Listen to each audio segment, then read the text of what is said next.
Vamos lá? Mais alguns passos na nossa trilha filosófica pelas grandes obras do pensamento político? Observe que nós já fizemos um caminho considerável. Já tratamos sobre a democracia grega, já falamos sobre a República de Platão, uma obra extraordinária, está aqui. Já falamos sobre a Ética Nicômaco.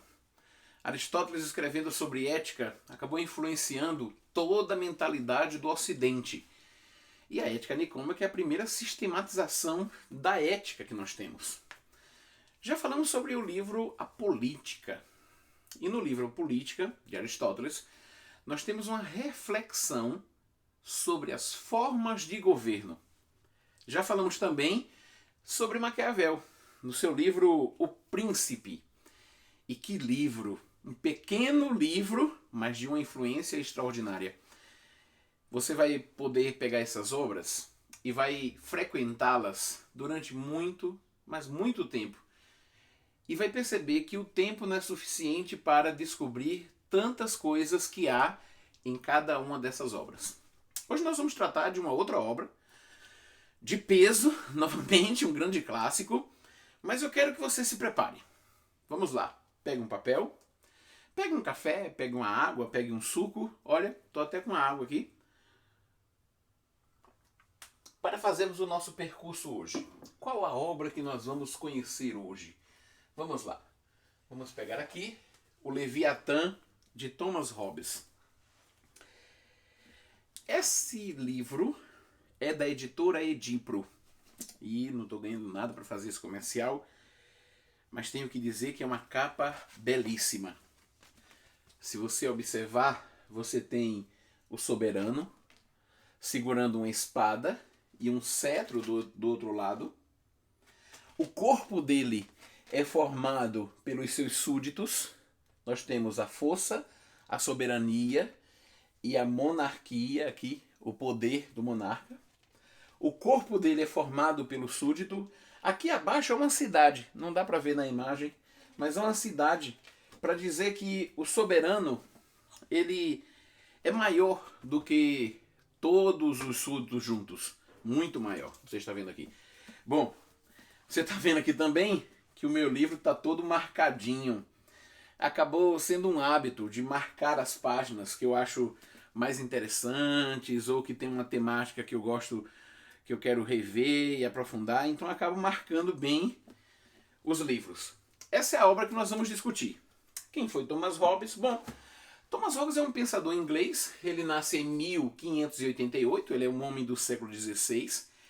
Ele vem a falecer em 1679, mas esse livro, o Leviatã aqui, o Leviatã, é de 1651. O interessante é que quando Hobbes publica o Leviatã em 1651, os 10 anos anteriores, desde 41, 42, ou seja, desde 1642 até 1651, está acontecendo na Inglaterra a Guerra Civil Inglesa. Essa Guerra Civil, você deve saber, ela tirou Carlos I, que era o rei inglês, um rei absoluto, de uma monarquia absoluta. Então ela se situa no conflito entre o parlamento, liderado por Cromwell, e a disputa com Carlos I a respeito do poder. Depois, nós vamos ter Carlos II, mas, bom, quando Carlos II vem ao poder, já depois da famosa passagem dos Cromwells pelo poder, esse poder agora de Carlos II já não é mais absoluto, como aquela questão, como eu falei antes, em Carlos I. É nesse contexto que está o nosso pensador Hobbes, um contexto de conflito, um contexto de guerra, um contexto de disputas em torno do poder. E eu falei de um poder absoluto. Precisamos entender agora o que significa isso. Por que o soberano deve ter poder absoluto? Por que uma monarquia absoluta? Por que o Estado? Essas são as questões que Hobbes vai levantar. E ele vai levantar de uma forma extraordinária no seu livro Leviatã. Nós percebemos que a ideia do poder em Maquiavel diz respeito à segurança, vamos dizer assim, do príncipe. a garantia do poder para o príncipe. Hobbes pensa a segurança dos súditos.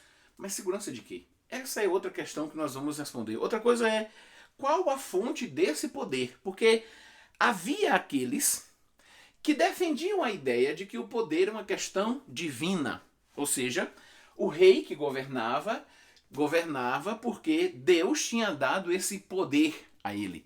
E Hobbes vai dar uma outra interpretação sobre a fonte e a origem do poder. Então vamos lá, pegue seu papel. Se você já está com seu exemplar do Leviatã, pegue do lado também. Se você já pegou seu papel, sua água e sua caneta, nós vamos começar. O Leviatã é uma obra grande, nessa edição nós temos 615 páginas, uma obra que está distribuída em 3 seções, em 3 grandes momentos. E eu acabei dividindo aqui em cores, se eu colocar assim talvez você veja melhor. A primeira parte verde é a primeira parte da obra, que vai ser interessante porque vai tratar justamente dos sentidos, vai tratar das sensações, vai tratar da imaginação, vai tratar do encadeamento da imaginação, do pensamento, da linguagem. Hobbes faz uma investigação a respeito do conhecimento. Há uma disputa fortíssima sobre a questão do conhecimento no período hobbesiano. Você vai lembrar de questões entre Descartes e a sua filosofia racionalista, a disputa com os pensadores chamados empiristas, que defendem a experiência para dar origem ao conhecimento.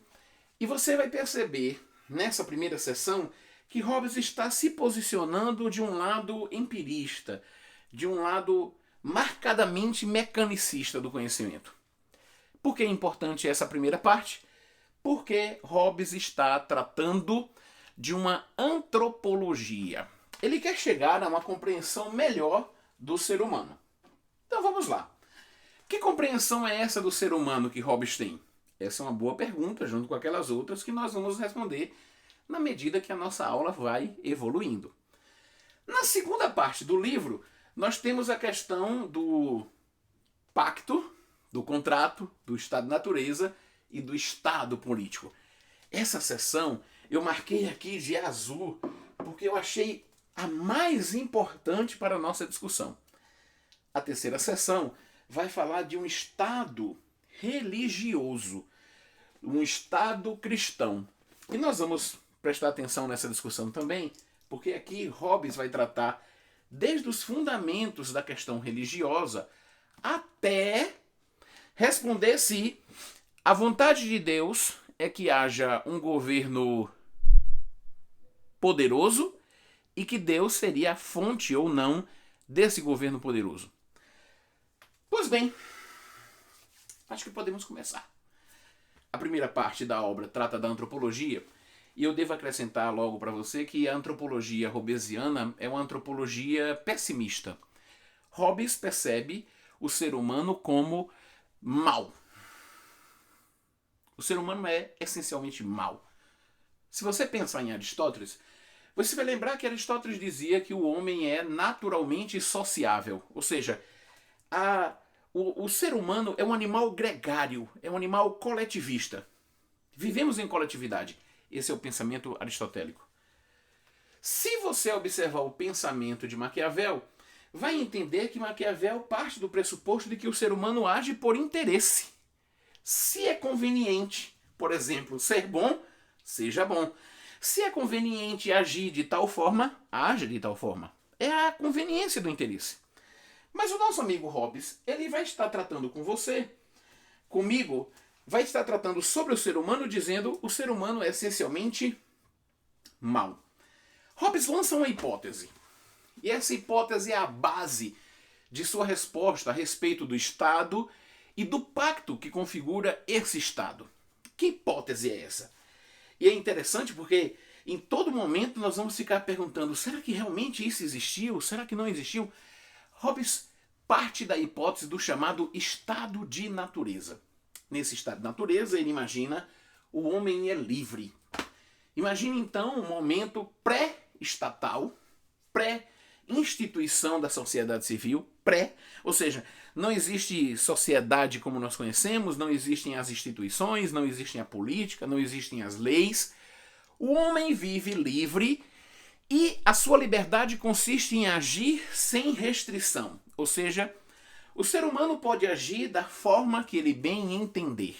Ele pode agir motivado pela sua vontade, pelo seu querer. E o ser humano não é aqui um animal racional. O ser humano é aqui um animal de vontade, um animal de querer. Ele quer, ele deseja. O estado de natureza é um estado em que nós temos, vamos dizer assim, a liberdade completa. Eu vou usar aqui essa caneta para mostrar assim, ó, liberdade. A liberdade está em 100%. A grande questão é que se a liberdade está em 100%, vou usar essa para representar a segurança, porque eu preciso que você guarde essas duas palavras logo de início. Essas duas palavras vão funcionar como uma linha a percorrer todo o Leviatã. Se eu aumento a liberdade, eu diminuo a segurança. Se eu aumento a segurança, eu diminuo a liberdade. Mas não é possível para Hobbes ter plena liberdade e plena segurança. Pois bem, o estado de natureza é aquele estado em que nós temos liberdade completa, total. E a liberdade consiste em agir sem restrição. Vamos imaginar então os homens vivendo e não estão vivendo em comunidade, não existe a comunidade no sentido que nós entendemos, não existe sociedade. Os homens estão vivendo livremente no estado de natureza. Nós encontramos 3 situações no estado de natureza que vão gerar conflito. Quais são as causas do conflito no estado de natureza? Primeiro, nós sabemos que a base é a ideia de liberdade, ou seja, o fato de ser livre e agir sem restrição acaba entrando em choque com a liberdade do outro. E como não há um elemento para restringir a liberdade, nós percebemos que o ser humano entra em conflito. Mas Hobbes vai explicar 3 formas que vão se dar no estado de natureza para explicar esses conflitos que são tão distribuídos, porque o estado de natureza é o estado de guerra de todos contra todos. Você já deve ter ouvido aquela frase que diz: o homem é o lobo do homem. Para dizer que no estado de natureza a ideia é da violência, a ideia é da agressividade. O que rege a vida nesse estado é a agressividade. De fato, o direito que o ser humano tem somente é essa noção de liberdade. A primeira questão que vai causar conflito no estado de natureza é a competição. A competição vai gerar agressividade. A competição pelo quê? Por qualquer coisa. Alguém pode ter, por exemplo, uma fruta, e quando eu estou dando aula, conversando com meus alunos, eu digo assim, olha, vamos imaginar que alguém tem uma manga e o outro quer a manga. Na verdade, o ser humano é querer, como Hobbes diz, é vontade. E ele quer a manga. Não existe nada que o impeça de querer, mas também não existe nada que o impeça de querer tomar a manga. E quando ele decide tomar a manga, ele enfrenta o quê? A resposta do dono da manga, que não quer que essa manga seja do outro. Há uma competição agora pela manga. Poderia ser pela jaca, poderia ser pelo pote, poderia ser pela caverna, poderia ser pela árvore. Qualquer coisa pode gerar competição, mas inevitavelmente a competição vai desembocar em agressão, em violência. Uma segunda questão, interessante isso, né?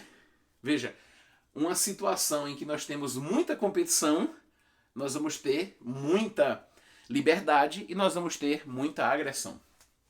Eu não sei onde você está, se está quente, mas aqui está quente e eu estou aproveitando para tomar um pouco d'água, porque já estamos falando de um estado de natureza com tanta agressividade, é melhor acalmar um pouco os ânimos.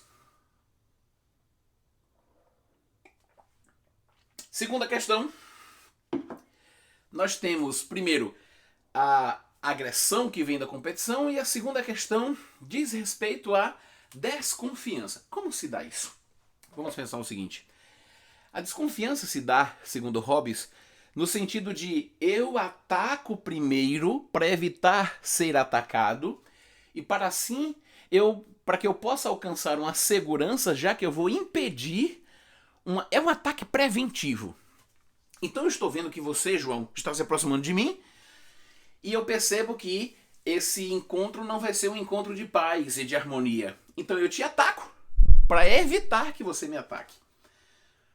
Essa segunda situação, primeiro nós temos a situação da competição e nós temos agora a situação da desconfiança. Essa segunda questão da desconfiança parte na pressuposição de que devemos atacar justamente para garantir a segurança. O que ela promove novamente é a agressão. Uma terceira situação é a glória, ou a busca de glória. Então os homens entram em competição, os homens desconfiam, os homens se agridem, os homens agem de forma violenta pela busca da glória. E a glória significa a luta pela reputação, que pode levar inclusive a uma luta por questões pequenas, por ninharias. O estado de natureza realmente é um estado de conflito de todos contra todos. Hobbes vai ser muito estimulante. A leitura de Hobbes é muito estimulante quando você percebe essa situação de conflito. E ele vai dizer que essa situação de conflito é terrível. Por quê? Porque gera agressividade, gera violência, gera a insegurança. Bom, esse ser humano, nós temos que prestar atenção porque a base antropológica sempre está voltando. Ou seja, Hobbes sempre trabalha a política a partir de uma concepção antropológica. Ele sempre trabalha a política a partir de uma concepção de quem era o ser humano. Então ele pensa o seguinte, olha, se essa questão que nós estamos discutindo é o estado da natureza, ela está vinculada a quem é o ser humano, quem ele é em si. Ele é, por exemplo, vontade, ele é querer, ele é essa liberdade sem freios, sem contrapesos nenhum, sem nenhum dique contra a sua agressividade. Esse ser humano vai agir pela competição, pela desconfiança e pela busca da glória, e esses três elementos vão causar agressividade e violência. Agora nós precisamos pensar o seguinte, esse ser humano também tem medo, e o medo vai ser entendido como medo da violência e o medo da morte violenta. O ser humano vai ser marcado pelo medo do conflito, pelo medo da agressividade, pelo medo de uma relação violenta que venha causar a morte. Esse medo é maior do que a vontade. E o que acontece? Hobbes vai dizer que esse ser humano, diante dessa situação de uma vida de luta de todos contra todos, diante dessa situação de uma vida em que o homem é o lobo do próprio homem, movido pelo medo, esse ser humano vai pensar num contrato. Veja, o contrato para Hobbes é a origem do Estado, que é aquela primeira questão. Qual o fundamento do Estado? O Estado se fundamenta numa lei divina? Como o Estado se fundamenta? Como deve ser entendido o Estado? Essas questões que estavam sendo discutidas e rediscutidas no contexto da Guerra Civil Inglesa, como eu falei para vocês logo no início, elas voltam à baila agora, no texto do Leviatã. E Hobbes está tratando disso nesse texto. Para a gente entender essa questão, vamos na página 188 dessa edição e vamos dar uma lida sobre a ideia de poder. Poder. 188. Diz assim. Bom, que ideia de poder é essa? Vamos entender aqui. O homem é violência, liberdade, vive numa situação de estado de natureza. Esse estado de natureza gera mais violência, gera conflito, mas também o homem é medo. Então o homem busca se reunir com os outros seres humanos. E a questão dessa reunião é o seguinte: precisamos limitar a nossa liberdade. E com o limite da liberdade nós vamos ter o quê?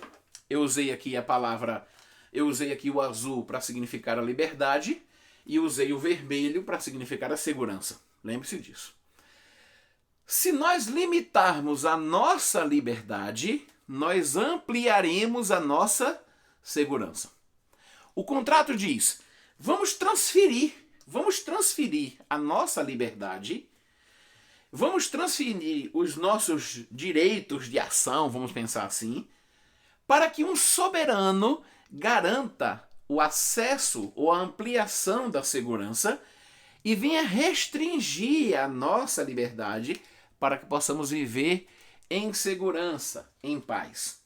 Uma pergunta que eu quero te fazer agora, mas você pode pensar aí um pouco sobre isso, é: se você quer escolher uma vida em uma sociedade, você escolheria uma vida em que houvesse mais liberdade ou você escolheria uma vida em que houvesse mais segurança? Eu sempre acho que essa questão de hobbies, e aqui eu preciso fazer um parênteses nessa discussão política que estamos fazendo, eu sempre acho que essa questão hobbesiana não é apenas uma questão política. Eu acho que na vida da gente, a gente de uma forma ou outra acaba fazendo essas escolhas. Será que eu escolho que em minha vida eu tenha mais segurança? Ou eu preciso que a minha vida seja mais marcada pela liberdade? Que escolha eu faria? Eu, por exemplo, viveria sozinho nos campos? Ou eu preciso de outras pessoas para poder viver e, portanto, eu preciso me associar, e me associando eu tenho que diminuir a minha liberdade? A ideia de hobbies é: o contrato funciona na medida em que as pessoas restringem a sua liberdade para que um soberano possa regrar essas pessoas, ou seja, legislar, diminuir essa liberdade para que o Estado venha garantir uma segurança. Esse é o poder que eles estão transferindo. Mas é possível que uma pessoa tenha tal poder? Vamos ver o que Hobbes diz sobre poder aqui na página 188, 189 dessa edição que nós estamos compartilhando. Ele diz: assim, parece muito claro ao meu entendimento, tanto pela razão quanto pelas escrituras. Precisamos falar um pouco sobre essa questão das escrituras. Que o poder soberano, dado apenas a um homem em uma monarquia ou a uma assembleia de homens nos estados populares e aristocráticos, terá o tamanho que os homens puderem imaginar. Embora os homens possam imaginar muitas consequências maléficas de um poder tão ilimitado como esse, as consequências da falta de tal poder são muito piores. A saber, a guerra perpétua de todo homem contra seu vizinho. A condição do homem nesta vida nunca estará desprovida de inconveniências. Mas nos estados, a maior inconveniência é aquela que tem origem na desobediência dos súditos e na ruptura dos pactos que deram origem ao Estado. Aqueles que imaginam que o poder soberano é muito grande e buscam diminuí-lo deverão sujeitar-se eles mesmos a um poder que tenha capacidade de limitar o poder soberano, isto é, a um poder ainda maior. Eu gosto tanto desse parágrafo porque eu acho que ele sintetiza muito bem a discussão que nós tivemos até aqui. A discussão que nós tivemos até aqui é a seguinte: Hobbes está explicando que é preciso um contrato que dê origem ao Estado, e esse contrato diz respeito à redução da nossa liberdade para termos a segurança. Ok. Restringindo a liberdade, nós diminuímos a ação da violência. Ampliando a segurança pela criação de leis, nós vamos garantir um pouco de paz para a produção, para a plantação, para o crescimento, para que cada pessoa possa viver em uma certa paz, uma proteção, por exemplo, contra os ataques exteriores de outros povos e uma proteção também interna na comunidade.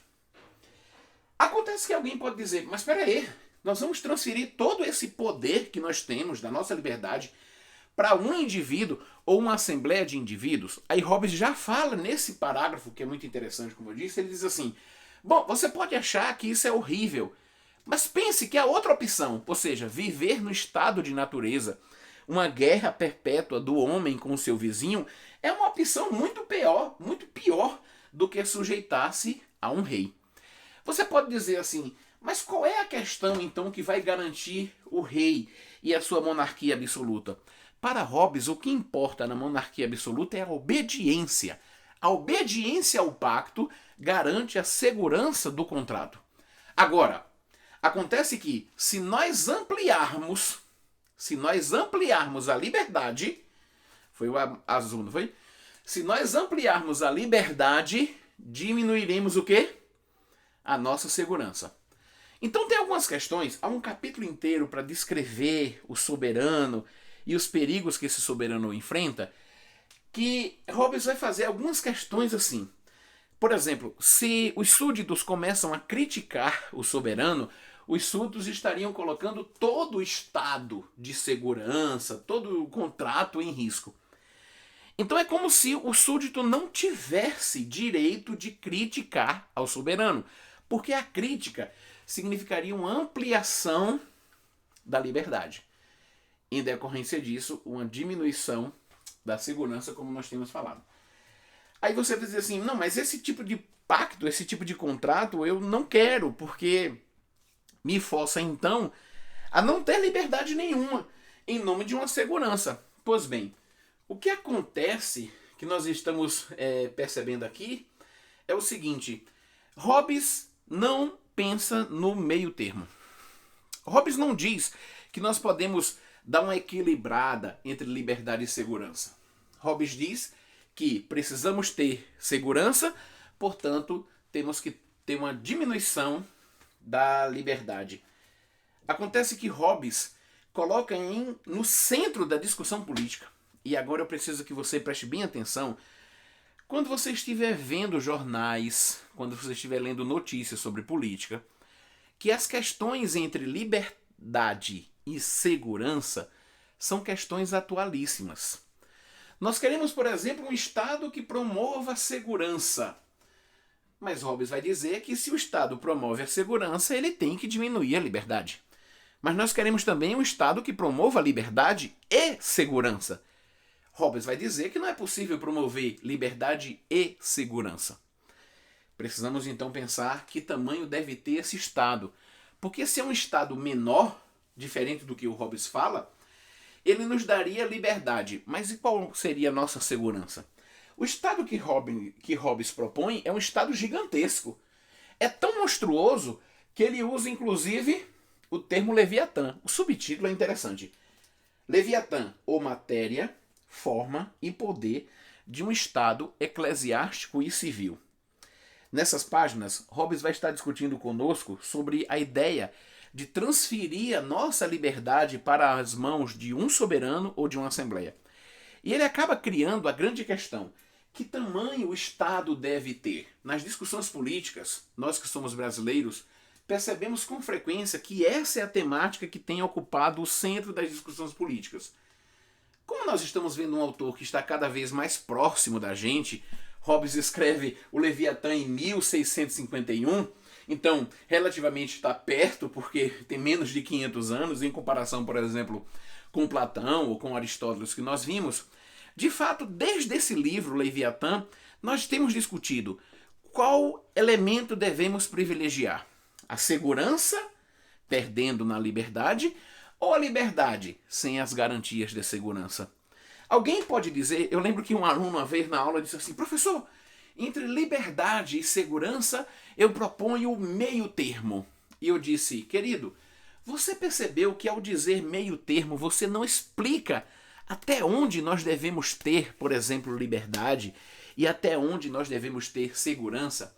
E que essa é a questão chave da política, delimitar, de fato, onde devemos ter. Eu quero chamar a atenção nisso porque muitas vezes, quando estamos discutindo, nós lançamos mãos de expressões que não nos ajudam muito a entender o que nós queremos falar de fato. Por exemplo, com frequência um aluno diz assim, professor, até certo ponto eu acho que a política... Aí eu paro e digo assim, olha, o primeiro problema que eu tenho na sua afirmação é até que ponto? Parece que fica meio ambíguo, né? Então quando a gente fala aqui que é liberdade e segurança, na perspectiva de Hobbes não é possível. É preciso então pensar qual elemento nós vamos escolher. Hobbes propõe que nós possamos escolher o elemento da segurança. Na página 193, ele vai explicar um pouco mais sobre essa noção do Estado. Eu gostaria de ler esse pequeno parágrafo para que a gente possa compreender melhor o que é que ele trata desse Estado. Ele diz assim, quem é esse Estado que Hobbes quer nos falar? Ele diz assim na página 193, Os homens, para alcançar a paz e a própria preservação, fizeram um homem artificial. Um homem artificial, o qual chamaram de Estado. Da mesma forma também fizeram grilhões artificiais, chamados de leis civis, as quais eles mesmos, por pactos mútuos, fixaram uma das extremidades aos lábios de um homem ou de uma assembleia, a quem investiram, resultado do contrato, né? Investiram com o poder soberano. E a outra extremidade ataram as suas próprias orelhas. Esses grilhões são fracos por sua própria natureza, mas podem se tornar fortes, não pela dificuldade de quebrá-los. É muito fácil quebrar a lei, Hobbes está dizendo. Mas, assim, o que torna forte a lei não é isso, mas é pelo perigo. Qual o perigo? O perigo de não ter leis. Para Hobbes, então, liberdade e segurança são incompatíveis. Nós já estamos vendo isso. No estado de natureza, o direito natural do homem é ter a liberdade plena. Essa liberdade significa agir sem restrição. Eu estou apenas retomando aqui com você. Então ele propõe: a vida você vai ter que fazer a escolha. E na verdade ele vai propor essa tese dizendo: o Estado nasce dessa escolha. Então, o Estado absoluto que Hobbes vai propor, tentando talvez voltar àquele contexto de Carlos I, mas lembre que quando ele escreve 1651, a Guerra Civil Inglesa já estava terminando, e quando ele está publicando o Leviatã, vamos lembrar o seguinte: a questão aqui é entender a origem do Estado. E Hobbes propõe a origem do Estado pelo pacto de transferência da liberdade. Muito bem. Esse Estado originário como é que eu vou dizer, desse pacto, é o Estado absoluto. No tempo de Carlos I, existia a Assembleia, mas a Assembleia era convocada com uma certa temporada, em um certo espaço de tempo, e o Carlos reinava de forma absoluta. O que Hobbes propõe é que o soberano seja a encarnação, vamos dizer assim, a encarnação da lei e, portanto, a garantia da segurança. Hobbes propõe que o Estado deve ter força. Hobbes propõe que o Estado é soberano.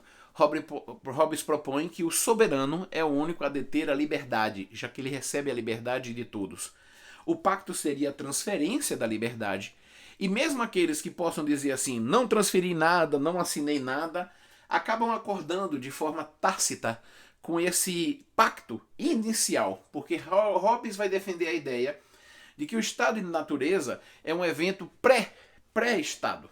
É a origem, é a condição de qualquer associação e de qualquer criação de lei. É o acordo que possibilita com que as leis sejam formadas. Então eu fico pensando, porque eu acho muito instigante essa questão de Hobbes para os nossos dias, porque nós discutimos ainda essa questão. Então, todas as vezes que eu posso pegar o texto do Leviatã para ler, e eu reli recentemente o Leviatã, eu fiquei admirado com a quantidade de coisas que Hobbes coloca. Por exemplo, Hobbes defende a ideia de que o Estado é composto da obediência. Quando eu percebi essa capa, e você pode procurar essa imagem depois, eu percebi que os pequenos homens que estão formando o corpo do soberano, eles formam justamente pela padronização, pela submissão e por formarem um ente maior, um ente monstruoso e que vai se sobrepor a eles. A obediência nós vimos que é fundamental, mas tem um elemento: o Estado deve garantir o quê? Porque nós estamos falando que o Estado garante a ideia da segurança. Lembre-se, liberdade diminui, segurança aumenta.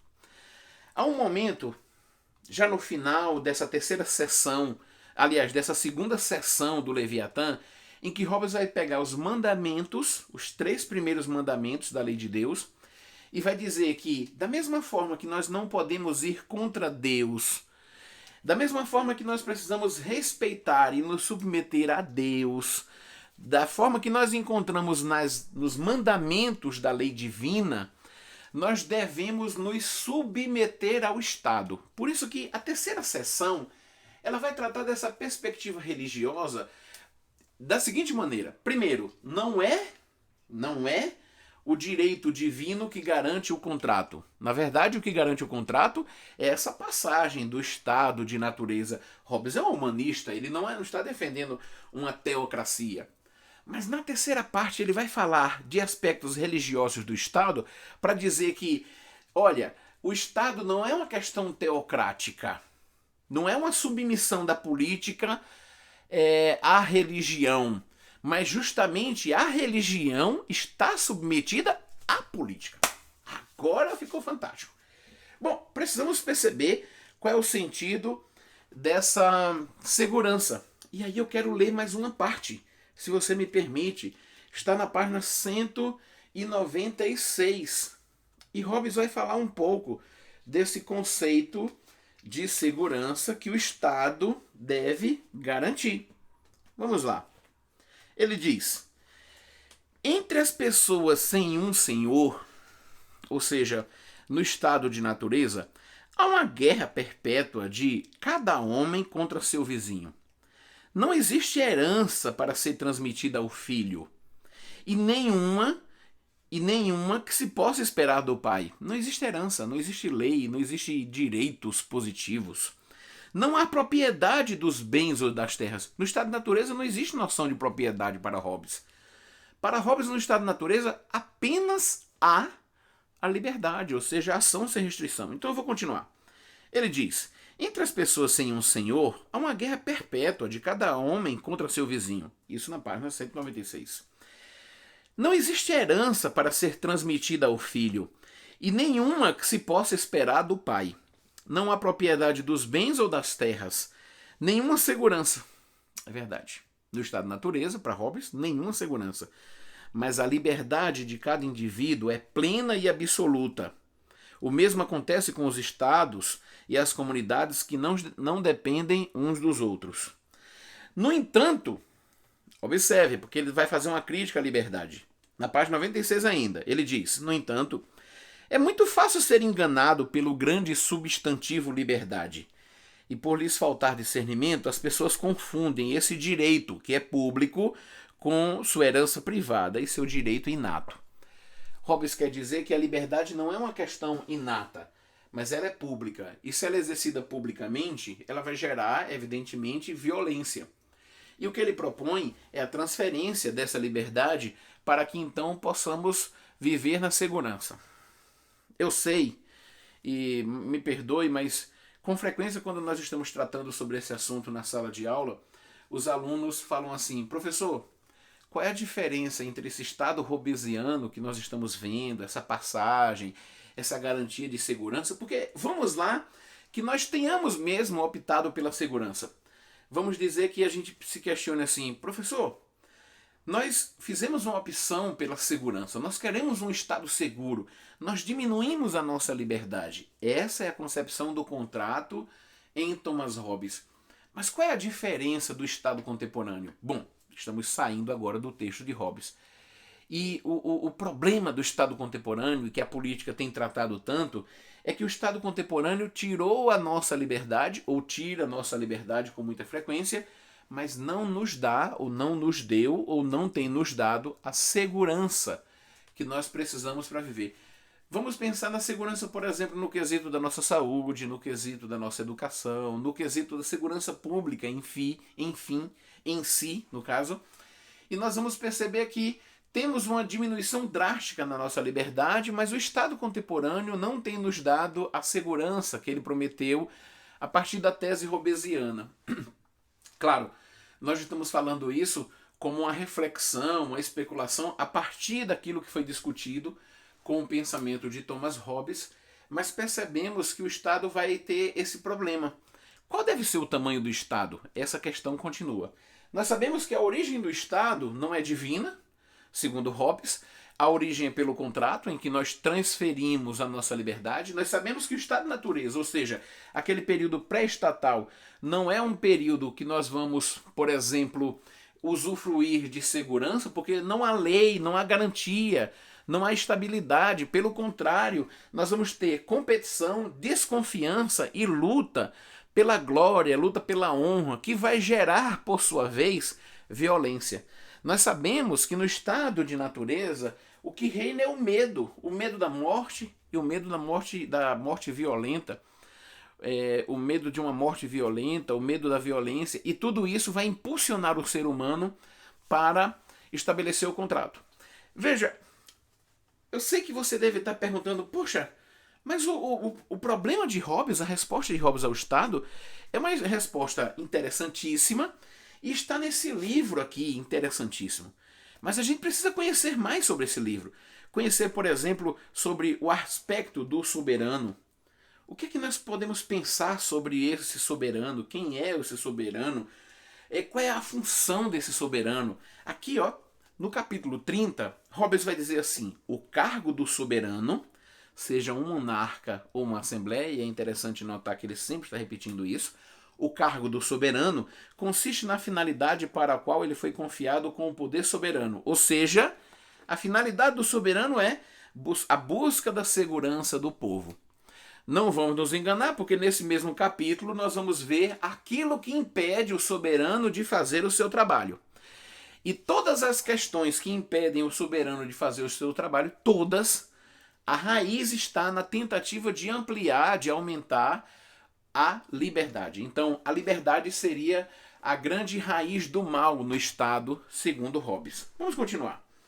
Aliás, vou retomar. Diz, o cargo do soberano, seja um monarca ou uma assembleia, consiste na finalidade para a qual ele foi confiado, com o poder soberano, ou seja, a busca da segurança do povo. Aqui ele está obrigado pela lei natural e a prestar contas apenas a Deus, o autor dessa lei. E a mais ninguém. O soberano presta contas apenas a Deus. E a mais ninguém.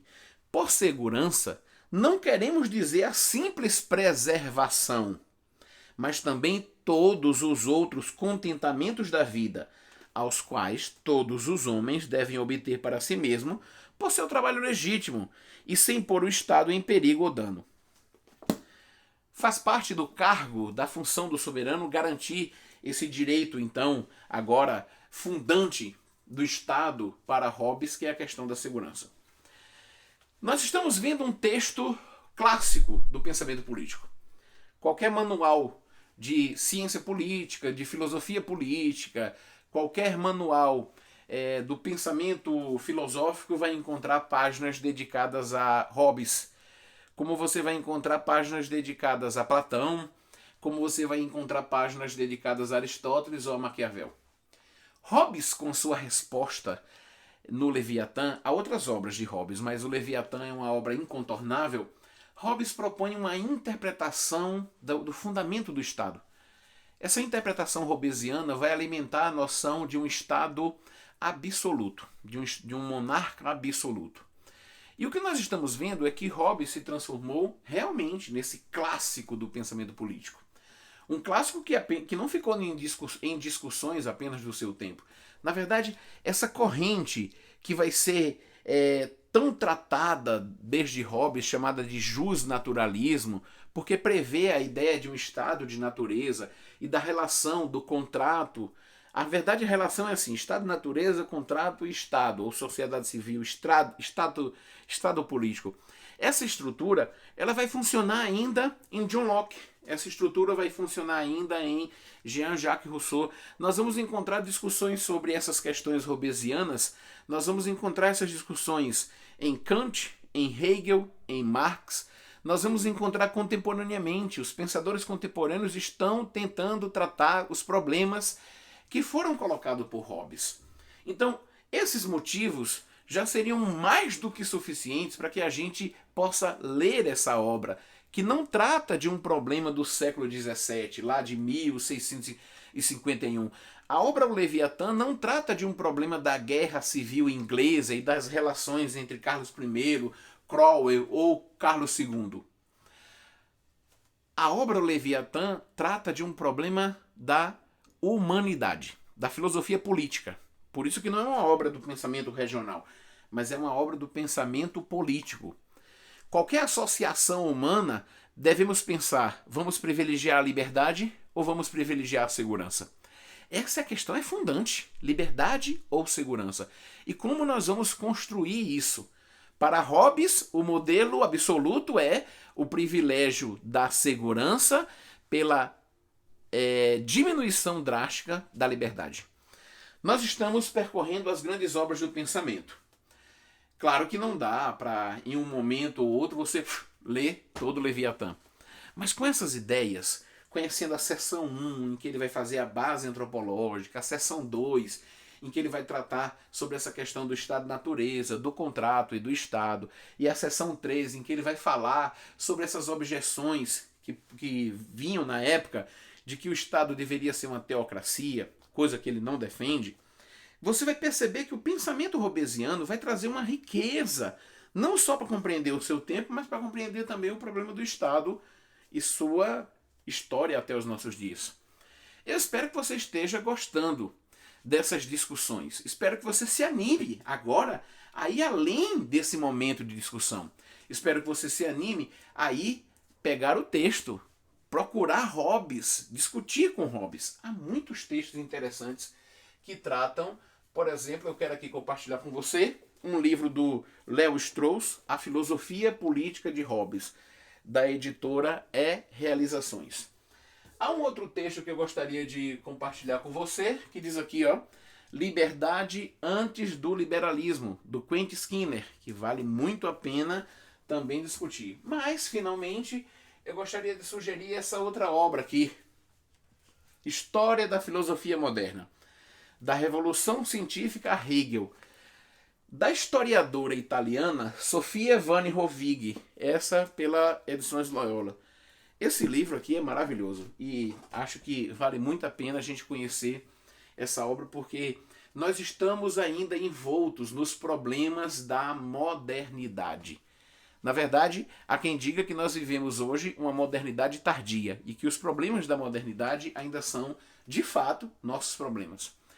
Bom, quero desejar a você sorte, força, para que você possa penetrar nessa floresta de conceitos que é o pensamento hobbesiano, mas eu sei que depois dessa aula você vai enfrentar isso com maior tranquilidade, porque a questão não é complicada. E quando a gente enfrenta uma obra clássica como essa, a gente cresce, a gente pensa, a gente olha as coisas com outros olhos. E eu quero desejar a você, peregrino, muita sorte. Vamos encerrar por aqui e eu estou ansioso já pela próxima aula em que nós vamos tratar sobre um grande clássico do pensamento político. Tchau, até mais!